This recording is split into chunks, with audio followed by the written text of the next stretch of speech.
Hello and welcome to Let's Pod This. My name is Andy Moore. It's so good to be with you again this fine Friday afternoon, Friday night in the big town.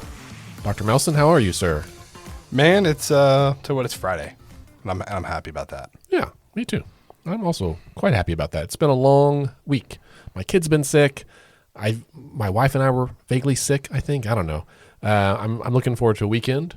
I've got some family in town, maybe some outdoor time. Going to visit Prairie Artisan Ales this evening, I think. There's a fundraiser for my kid's school. So yeah, I've had a little bit of PTSD this week, and I use that term not completely seriously, but not entirely in jest. It's been flashbacks to 2021, 2022. I have tested negative, but tested for COVID 5 times in the last 7 days. Yeah, doing your due diligence there. Well, because we've had a big uptick in cases. I've had some unintentional exposures, both at the office and personally, and so been testing. Been asymptomatic, feel great, but been testing, repeatedly to assure that I'm safe. And the old swabberoo up the sniffer is as unpleasant now as it ever was. We've swabbed my daughter a few times recently. She's 3, and she does not like it at all. Yeah. Speaking of illnesses, though, we haven't talked about, and this doesn't merit much conversation, I think, because it's not about politics, but the increase in dog flu. It's interesting, and if you have a four-legged canine friend, I was going to say four-legged friend, but there's others that are not canines. Iguanas, yeah. If you've got a dog at home, it's very scary. We have a new puppy at home. He's fully vaxxed and all the things and pretty healthy, but we kept him home from daycare this week, and we will probably keep him home at least another week. We go to a great daycare that has been very careful. They've not had any cases. They're screening all of their dogs before anybody can come in. But if COVID has taught us nothing, Andrew, it has taught us people lie. And so, sad but true. And so I know they are asking everyone if they're asking everyone if their dogs have had any exposures, but sometimes people are not always forthright. That's yes, indeed. Well, Scott, speaking of friends who walk on all fours, I have the headline of the week right here. It's I'm gonna play a sound effect. This is the best headline I've seen in a while. It's from the Tulsa World, from Randy Crable. Hobbit cited in House committee discussion to keep governor's legacy fund alive. Wait, what? The Hobbit. The book? Yeah, yes, or the Beast, I guess. So this, I guess you're not familiar with this story. So the House Rules Committee kept this bill. That was a request bill from the governor to create a $1 billion, what he called a legacy fund. And Randy says they kept it alive, kept it in play, albeit with a Tolkien reference and not much obvious enthusiasm. So the bill, Senate Bill 1101 and 1102, went through committees, and the Senate Pro Tem Greg Treat and Speaker of the House Charles McCall, who are the authors of these bills, said that this proposal would create what amounts to an investment fund to supplement state revenue. So they're wanting to we got a lot of extra money floating around this year. Most of it's one-time money. So they want to set it aside in yet another rainy day fund, right? We've got 3 right now, I think. There's the rainy day fund. There's the other 2 names I forget. So the governor wants to create a third one that would act kind of like a endowment for the state. So we're going to have a third savings account. Or a fourth, I think. Okay. And so Representative Andy Fugate from Oklahoma City noted that the state already has several reserve funds, including 2 mandated by the state constitution, and asked why another should be created. Quote, frankly, a legislature in the future could come back and use it as a slush fund, which is something we all worry about. And that has happened. Yes. And Representative John Pfeiffer from Orlando, Oklahoma, he said, that's a very, very good question and one I honestly don't have an answer to. And he said a little bit later in the debate, let me find it. He said, Pfeiffer replied, so John Echols, House Majority Floor Leader, asked on whether tax cuts might be preferable as opposed to socking the money away. Pfeiffer replied, if we've learned anything from The Hobbit, is that if you store too much wealth under the Lonely Mountain and don't distribute it out, bad things happen. Okay. I mean, first of all, That's a deep cut. That's a deep cut. First of all, the wealth of the dwarf kingdom, in Under the Lonely Mountain was not, first of all, distributed out. It wasn't taxed. Okay, they owned a mine, right? The Lonely Mountain was a giant mine. They didn't collect wealth by taxing the Right. good people of Dale, right? Well, they were job creators and they created their own wealth. Is that what you're saying? No. I'm saying they're like Elon Musk who inherited an emerald mine, right? that's fair. Okay, like that's fair. they went to a mountain and found a bunch of gold and said, "Oh, we will live here where all of the gold is." Right. And then they got eaten by a dragon. Yes, that's correct. But How many listeners do you think have already turned off this episode? Be like, oh my God, they're talking about The Hobbit. I have absolute faith that our listener base is as much into Tolkien as I am. Both those listeners are probably nerds like us. I will also say, this is an aside, I listen to books on tape to help me fall asleep at night, but I only listen to books that I know very, very well. Like, I don't listen to books that I'm like, ooh, I want to read this book, so I'm going to listen to it. Right. I listen to Harry Potter or The Lord of the Rings, or I had to stop listening to The Hobbit to fall asleep because the version of The Hobbit that I had was narrated by Andy Serkis, who is a fantastic actor and an incredible voice actor.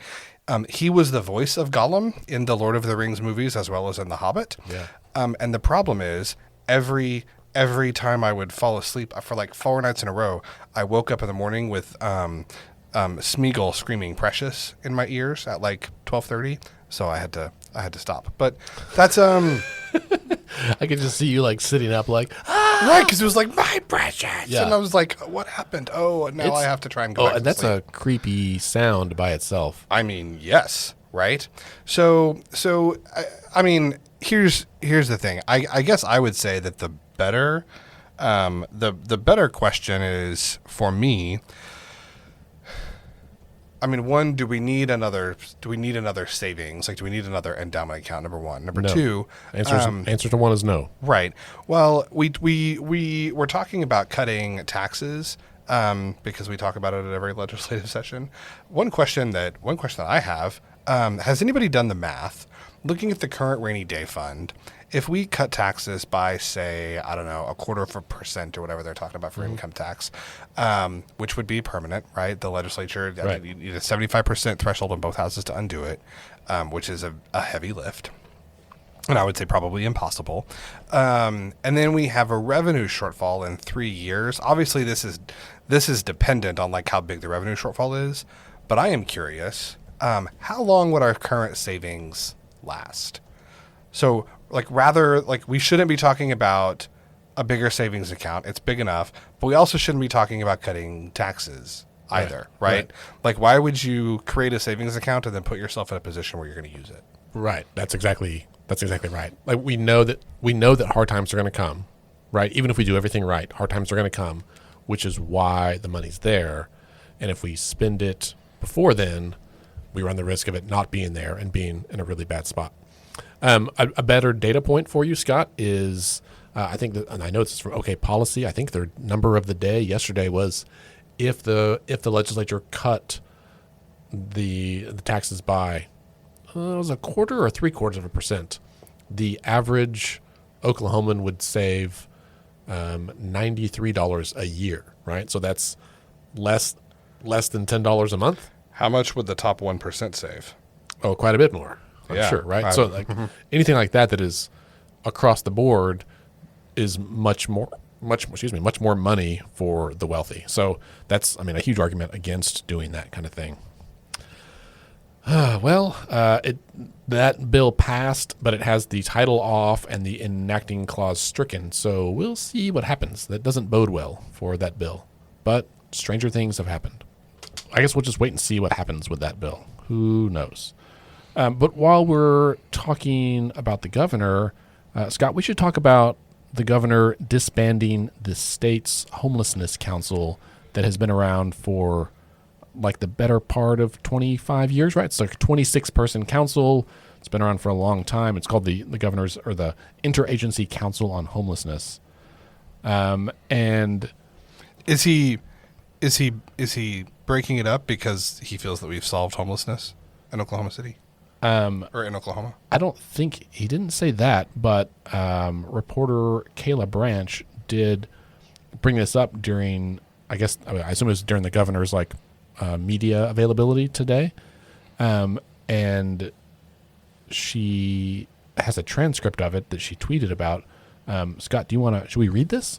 Yeah, let's do it. Who do you want to be? I'll start with Kayla. Now, the first thing kind of comes in mid-sentence, so I'm just going to roll with it. Listeners, indulge us. Scott, are you going to do an accent? Are you going to? No, I'll just read it. Well, I mean, you can do whatever you want, man. I assumed some kind of British or Australian. No, I'm just kidding. Yeah. So I think Kayla says, I want to ask you specifically in your mind as the governor of the state of Oklahoma, as we look at homelessness increasing around the country in the major cities here, even in other areas of the state, what do you believe needs to be done? How do we get more people housed? How do we address this problem that in municipal races all over the state, people identify as a top issue facing the city? What do you think needs to be done, regardless of what commission exists or doesn't exist? And obviously, no obligation to read his whole response unless you want to. Well, so he says, we're supposed to take this piece by piece because it really, I think it does merit a response. He says, first, yeah, this quote, yeah, well, I do need to address that. I was surprised with all the news media. I've never seen a report from that commission. Okay, halt. This is Scott. Follow up. Have you ever asked for a report from that commission? You've never seen one. Have you asked them for one? Going back to the governor, he says that thing has been in existence for over 20 to 25 years. Again, the amount of boards and commissions that just kind of get around and hit the taxpayer and you pay for mileage and all this kind of stuff. Okay, another pause. Yep. I wonder if the cost for mileage for the boards and commissions is less than or greater than salaries of new cabinet positions. So going back to the governor, we needed a fresh set of eyes on there. So some 25-year-old commission, I didn't think that was moving the needle on homelessness. But that's a big, big question. I mean, I know that the legislature did a really good job of putting money into mental health. That's not the question. They did. That's something that's a huge focus. We have a task force focused on mental health and how we can do that. We passed bills to allow our law enforcement officers to deliver people to a mental health hospital. So this is a key phrase. We passed bills to allow our law enforcement to deliver people to a mental health hospital. We invested in OU Children's Center, the Griffin Center in Norman. We're going to rebuild. We're going to put $84 million into that. So a lot of this has mental health issues. These are big-time city concerns, substance abuse. But we've got to get control of our homelessness, and the answer to that is multifaceted, and those are difficult conversations to have. Some of it is state-funded and state-directed as far as the mental health aspect of it, but it's also getting these people to help that they need. So one, he's making the assumption that any person who is unhoused is suffering from a mental health condition, which is not necessarily true. Right. Let's just draw a direct line. He's saying the problem of homelessness is mental illness. Right. And then he is saying that the right thing to do with people who are struggling with mental illness is to put them into a hospital. Right? Are we familiar with sanatoriums, right? We're familiar with asylums, which were shut down in the 70s right. by the U.S. Department of Justice due to rampant abuse and neglect. Right. I may have said this on the podcast a few years ago, but I used to work for the state of Texas at a state facility that used to be one of those places. My office used to be a restraint room where it had on the wall a board that was bolted to the wall and still had the metal loops where they would chain people, and there's a drain on the floor where they would just chain you there and let you just urinate on yourself if you were acting out. It was, when I found that out, I was like, I cannot do work in this room. It was exactly as horrific as I would imagine from Hollywood movies about it, right? Right. So that was his first answer, but then Kayla had a follow-up. She says... Is this her follow-up? Yeah. Maybe it is. So it says, but it's also getting housing, right? I mean, the key to solving homelessness is more people being housed, and you have to have a higher supply of housing, and those are, again, very complicated. I'm not saying you should be able, but I'm curious, in your administration, what is next other than just not renewing the commission? Are you relying on other people? Is there something else you'd like to do? Do you want to hear from experts in the field? What are you, this isn't going away in the next 3 years of your term. And then he says, I mean, quote, this is a quote. I mean, listen, here's the deal. Building housing, giving people free stuff is not the answer. You can go look at what other big cities have done to try and house people and build housing or put them up into hotels.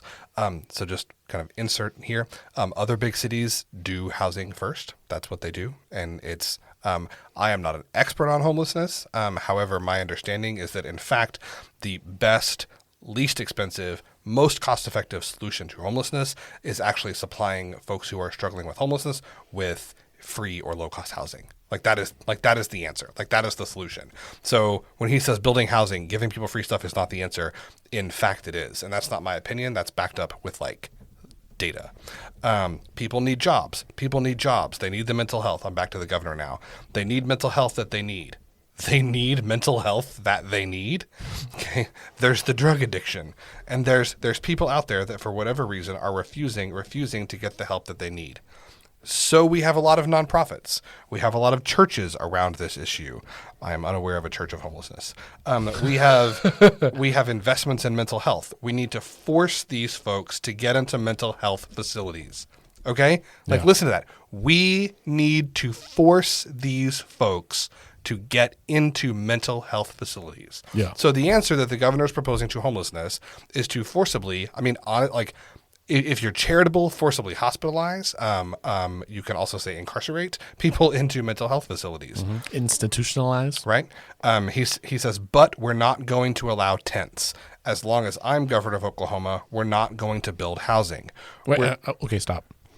So no tents, but also no houses. Right. No tents, no houses, just hospitals. And hospital is a generous term. Right. We're trying to get them help, to get them the job that they need. There are so many answers to this, except he doesn't seem to have any. The investments in career tech on reskills training is very, very important to me, and how we're investing in our different educational systems. And if you want to get help, we can get you help. But if you don't want to get help, there is not a lot that society can do. That's not true. Right? Yeah, There's right. there is actually a ton that society can do. Could we, because I would like us to talk about this some more, but we also, I think, you and I, we have some things we're good at, but I think we could easily get out of our depth here.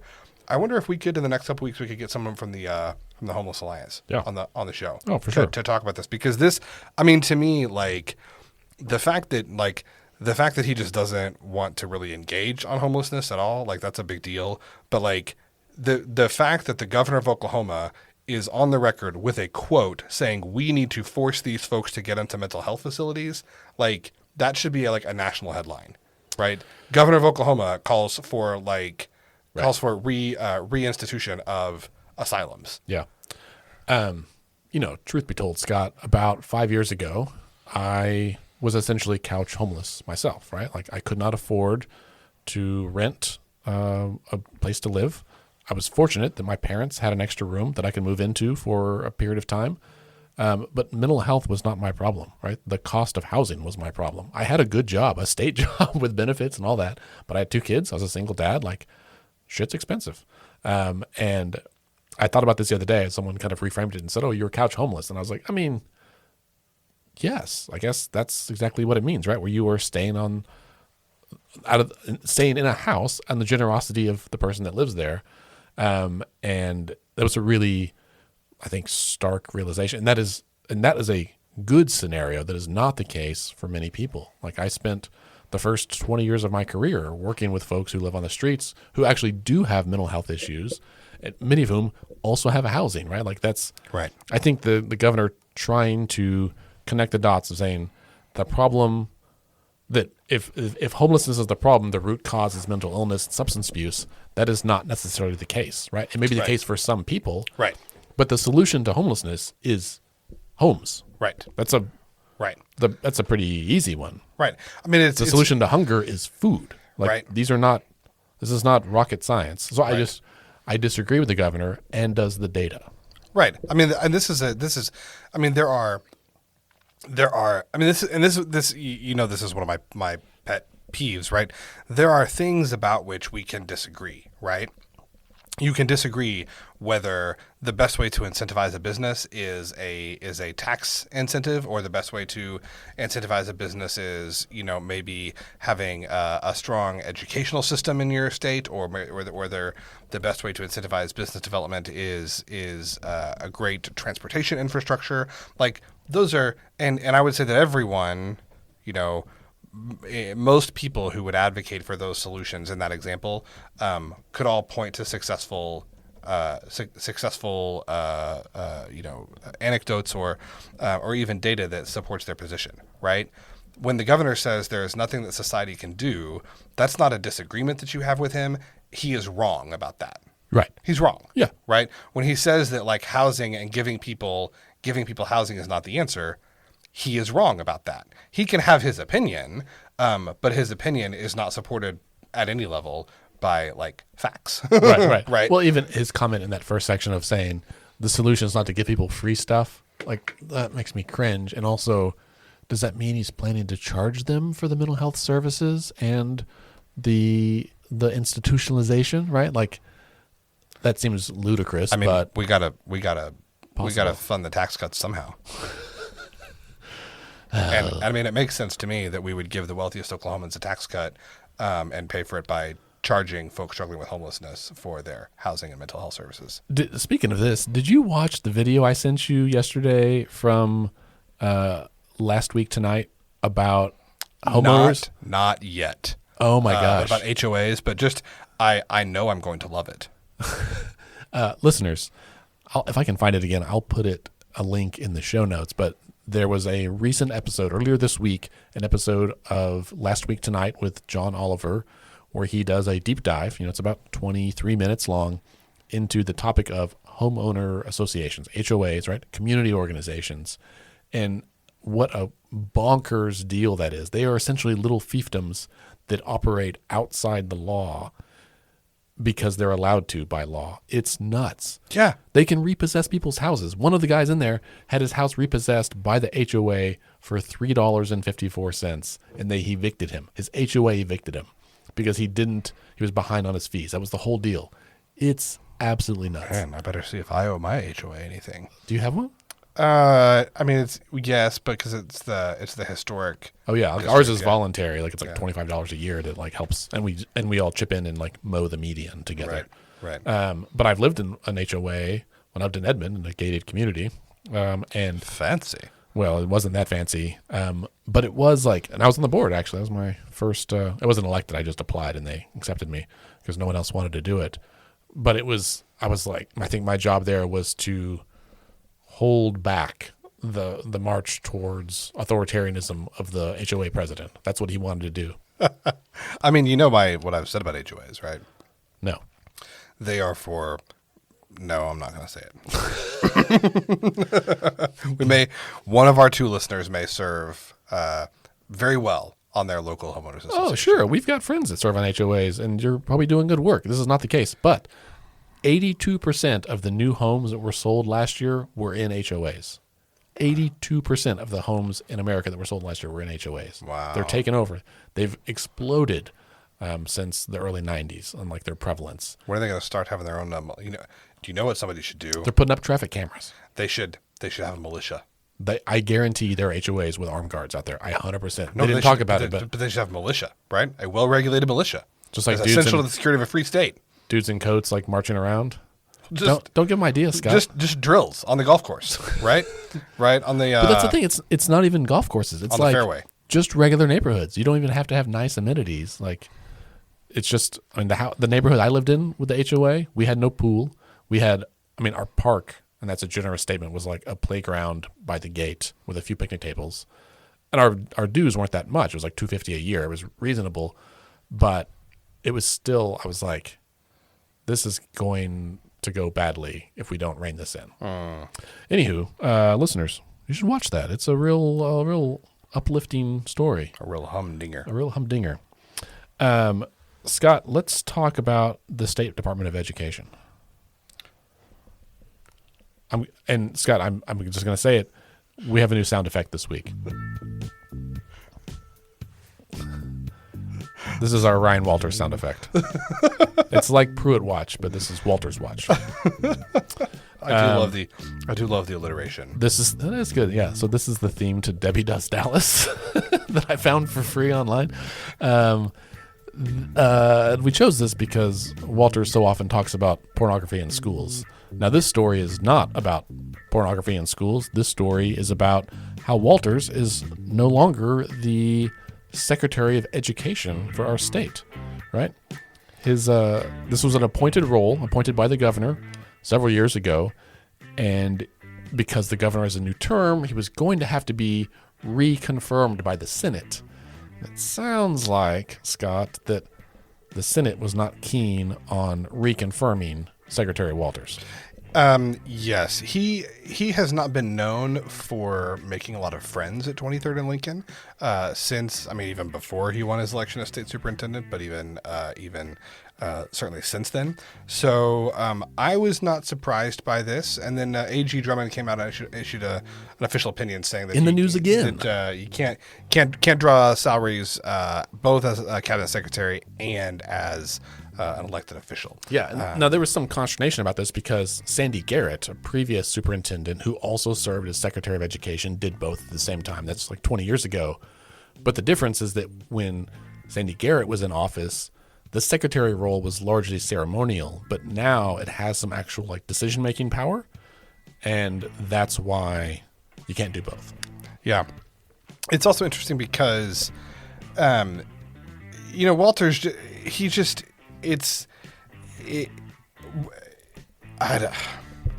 was going to say it's interesting. It's not interesting, right? It's really, the game plan has been, ever since he got elected, all he does is scream about pornography in schools. And it does seem like the point of this is when parents are not keen to send their kids to private schools, either that they pay for or with vouchers, and they don't feel like their schools are failing their children academically, you have to make parents scared of the school, right? And an easy way to make them scared of the school and then have a better path to selling vouchers and tax credits is to say, well, the schools are corrupting your kids. They're showing them porn. They're turning them into transgendered persons. Making up lies. Right.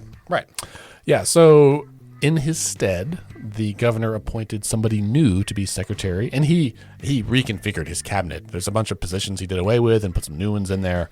And the new Secretary of Education's name is Catherine Curry, Dr. Catherine Curry, who, when this came out the other day, I think it was on Wednesday, right? There was lots of discussion that seems like Dr. Curry is really well qualified on paper, and I know a lot of education advocates were like, this seems too good to be true. She's well qualified. She has administrative experience. She teaches, I believe, in the College of Education at Oklahoma State. However, the other shoe drops. What's the other shoe, Andy? She also runs a consulting firm. She doesn't run it. She doesn't? She doesn't run it. She's not the president. She is she's the academic director, one of two academic directors. Okay, well, she's involved with a consulting firm where you listeners could, for the low price of $999, receive training and a certificate for how to open up your own, essentially for-profit school, right? Bing, bing, bing, bing, bing. And if some of the other education proposals that have been floated around this year were to pass, such as that big $7,500 tax credit that would go to families who choose not to go to public schools, but if you sent your kid to one of these private for-profit schools, even those entities would stand to receive a windfall, right? Do you want to be an edupreneur? That's what they're called, edupreneurs. Listen, it's called Edupreneur Academy. Yeah, I have .com. That's not a .org. I have a personal beef with people who use the word entrepreneur and twist it to be different things, right? Yeah, she is. Doesn't Dave Ramsey do that? Oh, it is a .org. Look at that. Yeah, he probably does. What is an edupreneur? If you see an opportunity to change education and want to make a difference for students, you likely have what it takes to be an edupreneur. It's not a word. Disagree. This says that edupreneurs understand change. It says that they want to learn. It also says that we need edupreneurs. Arguably, we do, but I don't think people should make profit from our tax dollars. Well, then you are not a good candidate to get your certificate of entrepreneurial leadership. I will tell you, I run several businesses, and I'm an entrepreneur in my own right. And I have multiple, degrees from our esteemed higher education institutions here in the state. But edupreneur is definitely not one of them. The edupreneur mindset. What is a school? Designing a school, operating a school, and then the last bullet point, taking care of business. This feels like an SNL skit. So I am sure that there are some that have come through this and are great facilities, but I am highly skeptical about this. And I think, again, this potentially presents a conflict of interest, right? Like it's someone in a position of influence and power that has a clear opportunity to financially benefit from their role. And that seems not okay to me. Yeah, I mean, for-profit schools don't have a good legacy, right? Like, they just don't now. Epic, Right. Trump University, Well, I mean, even a lot of the University of Phoenix. even accredited, accredited for-profit schools. I mean, like it's a real problem. It is a real problem in medicine, right? Like we have, we have. A number of medical schools in the U.S. They have, X number of spots a year. Many people would argue that we're not training enough doctors. So some folks that, for whatever reason, don't go to a school here in the continental United States, go to schools elsewhere. the Caribbeans, there are a number of medical schools in the Caribbean. You can go to medical school in the Caribbean? Oh, yeah, dude. I might go back to school. Yeah. Well, but here's the catch, though, right? Is many folks who go to med school in the Caribbean. Now, I want to be very clear. I know some absolutely phenomenal doctors who are incredibly, they are very smart, they are very well trained, that went to those schools. However, there are a lot of people who go to those schools, incur hundreds of thousands of dollars in debt that they can't get federal loans to pay for, so they're using high-interest private loans to pay for it, and then they end up not passing their boards, or they end up not being able to be licensed, or they don't match to a residency spot. And now you've got maybe $400,000 in debt, and no way to pay it back right. because you can't get a job because you don't have a medical license, right? Like, Oh, man. So like for-profit education is just one of those things that can be, I mean, and there's for-profit community college. There's like DeVry in Chicago is a for-profit institution. These things exist all over the place. And isn't Platt College for-profit? I think so. And so there's examples that can be successful. I think a lot of those are, like vocational technical schools, rather than, four-year universities. But this for-profit elementary and middle school and high schools, that rubs me the wrong way. And what bothers me is people who run those that say, well, if it wasn't for-profit, we couldn't afford to do this. I'm like, by definition, the fact that it says for-profit means that you are accumulating money above and beyond operating expenses. Correct. That means above your pay and everybody else's pay, like leftover money that goes in someone's pocket, right? Presumably these are not public companies in most cases, so it's going into the principal shareholders, which are usually the folks running the organization or the board members. So I'm not a socialist, Scott. I just think that like people shouldn't profit from tax dollars. Well, people say that like we need to apply market principles. Well, what is the purpose of a market is, right, the most efficient way to distribute goods and services, right? That's not the purpose of an education system. Right. Right? Right. That's the purpose. That's the point. Right. Well, this is the difference between running government like a business and running government like a government. Related, since we're talking, not really related to this particular story, but to the tax bills we're discussing earlier about possibly cutting income taxes and savings account. There was a big piece of news just today. So the state of Oklahoma has signed an agreement with Panasonic. To come to the Mid-America, the Mid-America manufacturing facility out, the Mid-America, what do you call it? Industrial Park? Industrial Park out in Pryor. They are going to take advantage of the LEAD Act incentives that the legislature passed for them. That was last year, right? So this is Project Ocean Point 2, So 2.0. Project Josie is now. Josie. Project Josie. There's a catch. Oh, There's a catch. what's the catch, Scott? So they're going to take advantage of the LEAD Act incentives. However, this is contingent on the legislature passing an additional $245 million worth of site upgrades to the Mid-America Industrial Park. Are those... This So- is not what's included in the LEAD Act. Man, we've already increased it once, right? Right. And the LEAD Act is what, like 650 mil? Yeah. So Like that? it was like 650, and then we had to up it to like 800. So now the Panasonic says, okay, we'll take it if before we get there you spend $245 million on site improvements. So the golly, I thought I have to go back and look, but I thought the original LEAD Act required the vendor, right, and required Panasonic to make some site upgrades. I think that is correct, but I think they don't want to.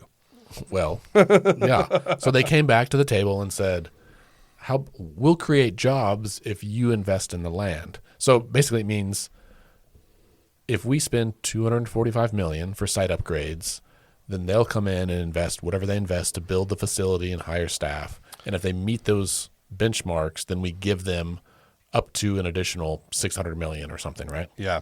So I'm reading here for this. So this is all like, this is today, right? The Department of Commerce has confirmed that the state has entered into an agreement with Panasonic in a deal that could, not will, could result in 3,500 new jobs. Governor Kevin Stitt said the economic development deal would result in a $5 billion investment in the state. After the Oklahoma House saw a copy of the contract on Wednesday, Speaker Charles McCall said the deal does not meet the qualifications for Panasonic to be eligible for $698 million in the economic development incentives. The House reviewed the contract 2 days ago and notified the Department of Commerce, the governor, to inform them that it does not meet the criteria and give them an opportunity to correct it before the deadline. McCall said the company must sign a contract free of contingencies in order to be eligible for LEAD Act funds. The deal is, so what this is coming down to is the Senate is on board. The Senate is on board. Speaker McCall is saying the House is not going to pass this $245 million in extra incentives unless, what do you think, Andy? What do you think McCall wants? Tax cuts. Correct.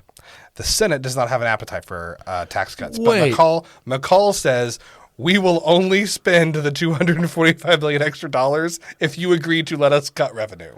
That doesn't make any sense. It does if you want to be governor in 2026. We'll only spend the money if you let us spend more money, Correct. is what they're saying. Correct. Or bring in less money, essentially. Andrew, just so you know, tax cuts are not spending. Right. No, they are cutting revenue. That's like Scott, that's like saying, I will only buy this Cadillac if I can take a 10% cut in pay. Right. If you went to your boss and said, listen, I want to buy a new car, but I'm only going to buy a car if you cut my pay. And that is bonkers.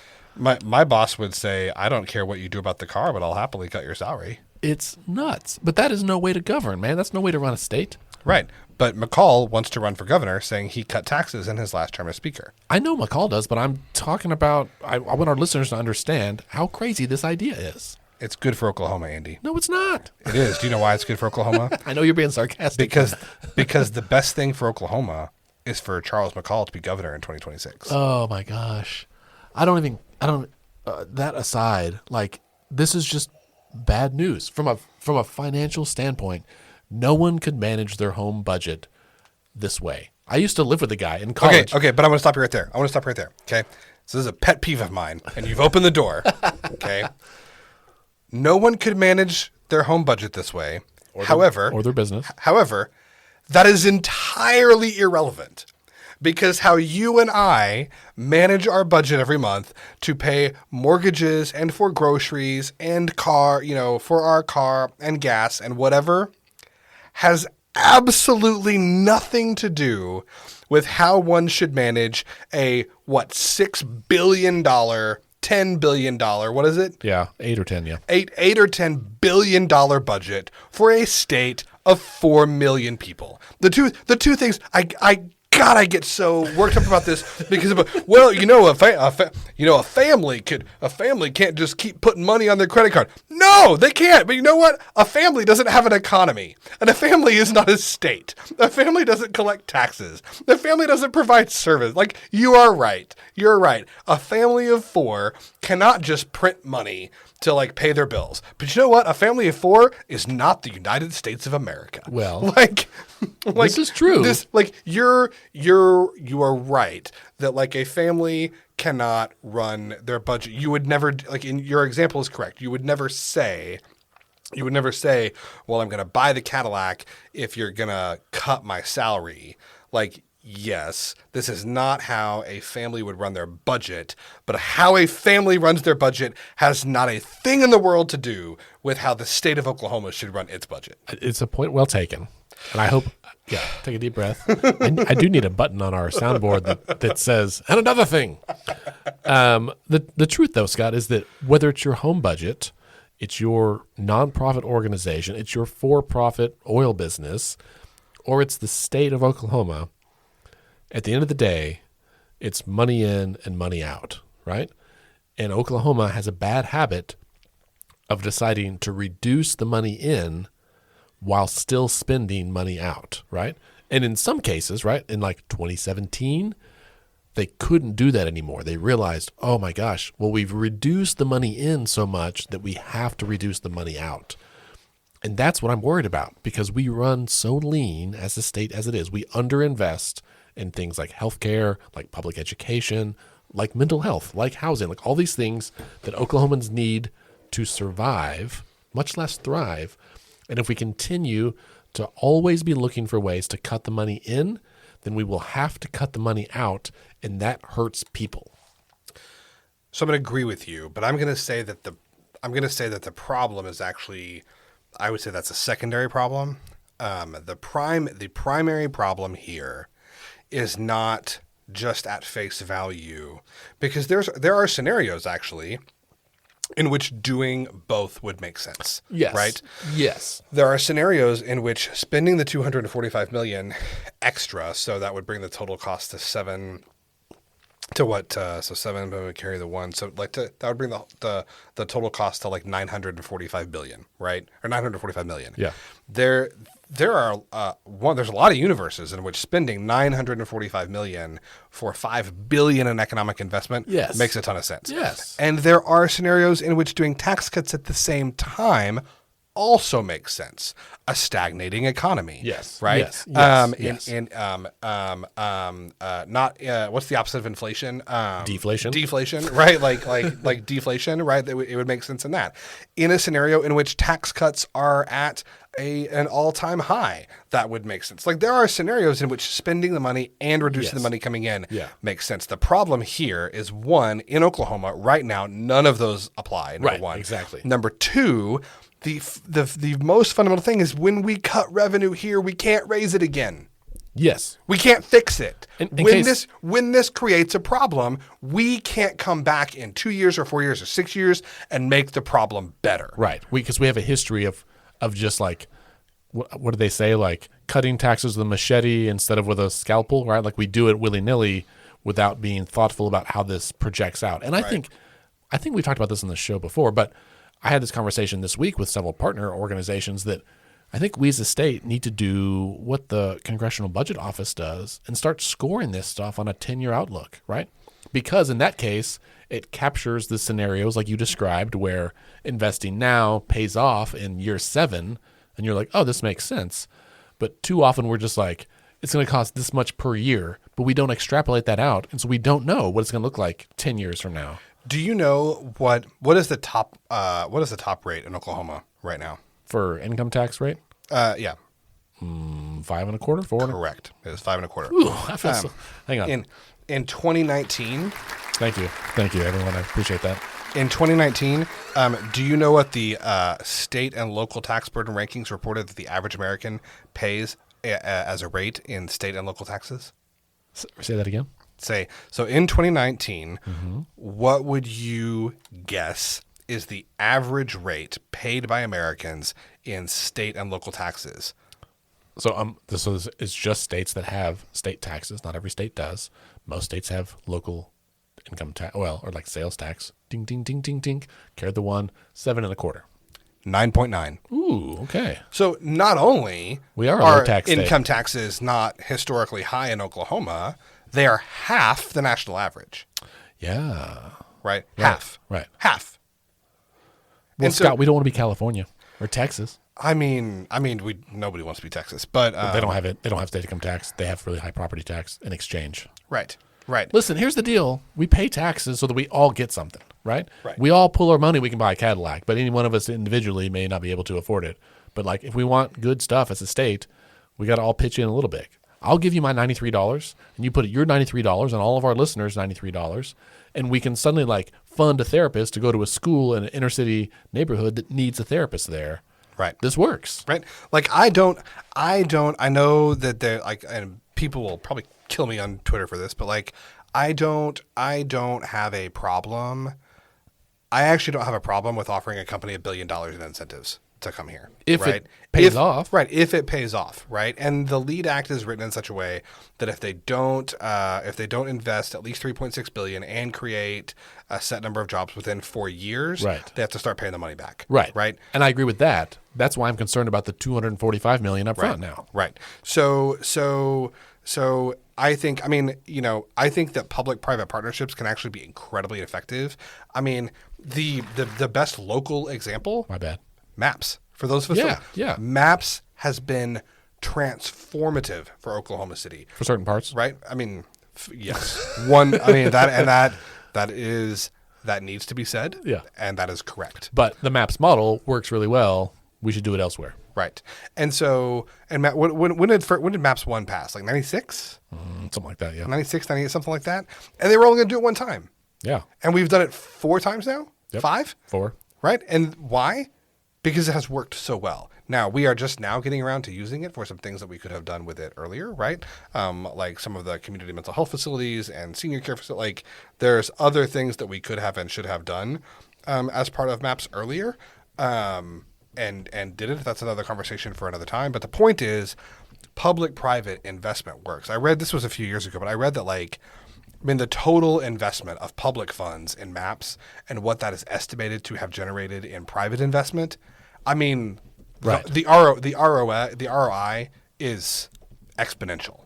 Yes. Right? It's the kind of ROI that lets you retire at 30, right? Yes. Like it's so there is a universe where spending public money to spur private investment makes a lot of sense. Yes. But it doesn't make sense to pair that with tax cuts in Oklahoma right now. Right.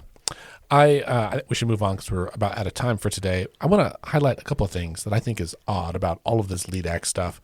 I've not visited the Mid-America Industrial Park. Ooh, we should do a podcast from there. We absolutely should. You want to do a road trip one of these Fridays and just drive up there? Yes. I could use the mental break of doing that. So prior, you mentioned earlier that this thing is supposed to allegedly could create up to 3,500 jobs. What's your guess on the population of prior America? I'm going to say 8,722. Ooh, I'm going to give you an applause for that. You're very close. The population is 9,453. Holy So you're only off by like 500 people, but still 3,500 jobs is a third of the population of the town, not just the adult population. And now Pryor is close. It's northeast of Tulsa. It's about 45 minutes northeast of Tulsa. But if you've ever driven out of Tulsa, if you go east out on 412, you go towards Catoosa and Locust Grove out that way, or if you go northeast on I-44, like it gets country quickly. Sure. Like by the time you get, Claremore is way out there from Tulsa, and Pryor is that far again in another direction. And so it just, I'm not saying they can't do it or people won't move there, but it just seemed like a little interesting. It would be way out there for that. I agree, but I also think, I have never lived. I have never lived in a small town like this. However, I think one of the things that probably has to happen is that you are relying not on the 9,000 folks who live in Pryor. You're relying on the maybe 20,000 people that live within a 30-minute commute. Right. Like, I think the idea is that a lot of people start commuting to Pryor from other small towns in the area to work a great job at this plant. Right. Yeah. I mean, if it works, I'm stoked. Right. But I just have some misgivings, namely about the $245 million that they want up front. That's all I'm saying. I mean, that's fair. That seems like not too much to ask. Right. Yeah. I'm going to look at that county of the population, but I don't have time right now. All right. Well, Scott, I think we are about out of time for today.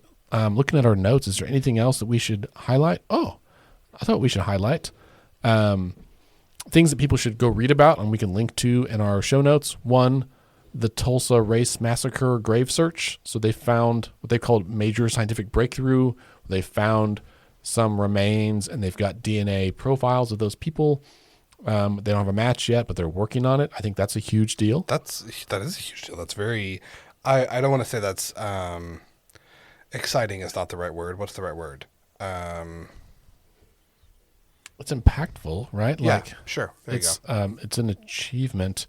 And I think for, our friends and neighbors whose ancestors were victims of this horrific event, it could bring about some small sense of closure, right?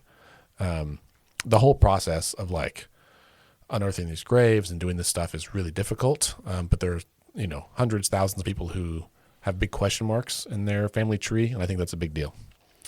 Also, I think a win, at least temporarily, is that the Oklahoma Turnpike Authority notified its board and consultants Tuesday that all the work that they're doing on the $5 billion Access Oklahoma expansion will be halted as they are confronted with multiple lawsuits and an investigative audit by A.G. Drummond into how the Turnpike Authority has kind of gone about this. Because they lied and did it illegally? That's possible. But, as a reminder to listeners, this potentially intersects with members of the legislature who sold their property for a hefty profit in this. There's a lot of big question marks there. No, none of them would ever do that. Lots of big questions. Just like none of them would ever, write a law that says that family members of legislators can own tag agencies when their wife's about to inherit a tag agency. Right. That's never happened. We talked about that last week. Go back and listen. All right. That brings us to the end of this episode. Scott, thanks for being here today. Thank you. Apologies in advance. I will not be here next week. Yeah, I don't know what we're going to do next week, but I've got a few leads, a few ideas. We got some new guests we're going to bring in, and I'm excited about it. Listeners, thank you for being here. If you have suggestions or requests for guests' topics, please send us an email at podcast@letsfixthis.org. We'd love to hear them. We try to incorporate those as often as we can and make schedules align. That would be absolutely great. We don't have any elections coming up, but on April... Can I also say about that? Thank God. No elections? No elections. Yeah.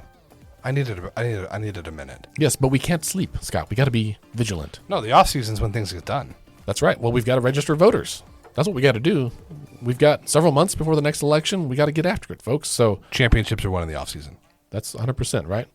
Pump the iron. Dude, it was leg day the other day, and I'm waddling. It hurts so bad. Anyway, on April 22nd, there's an Earth Day festival in Oklahoma City. We're going to be there registering voters.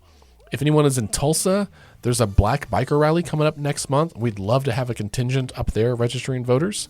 I know they're bringing folks from around the country, but we should have a booth and talk about what's happening in Tulsa and how to get people involved. That would be amazing. And if you have ideas for how to get out in the community, let us know. Also, let me stop the music. Mark your calendars, listeners. June 15th, 16th, 17th. That's when CivicsCon is going to happen. We are just days away from inking a deal with a venue. We've got a bunch of really great sessions lined up. We'll have full details here by the end of the month, but go ahead and put a hold on your calendar. It'll be probably 2 of those days. We just haven't nailed down yet.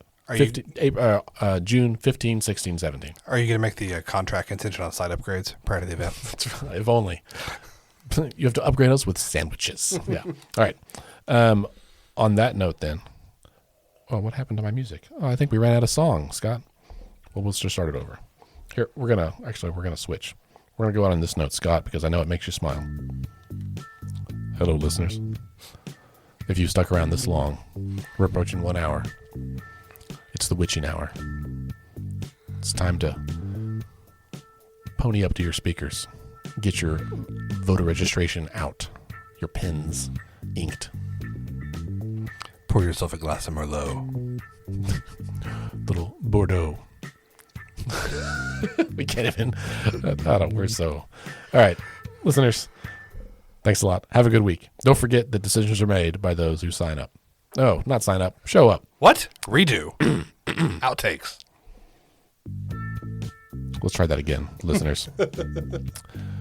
Don't forget that decisions are made by those who show up. Have a good week.